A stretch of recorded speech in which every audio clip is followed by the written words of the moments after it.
Άκου, υπάρχει ο δεκάλογος του low budget film.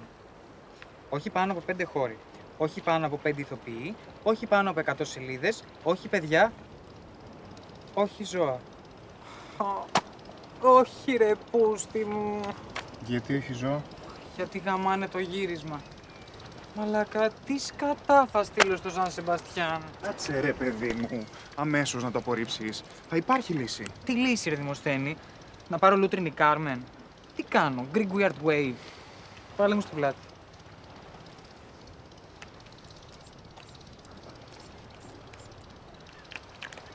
Το σημαντικό είναι να βγει καλό το σενάριο. Σωστά. Αν βγει καλό, να κόψει τον κόλλο του Ζαν Σεμπαστιάν, να βρει λεφτά να το γυρίσετε. Αυτή δεν είναι η δουλειά του. Αυτή είναι. Ορίστε. Πρέπει να τον πείσω ότι το skill είναι selling point. Και θα τις μικρύνω, το ρόλο σου μπορώ.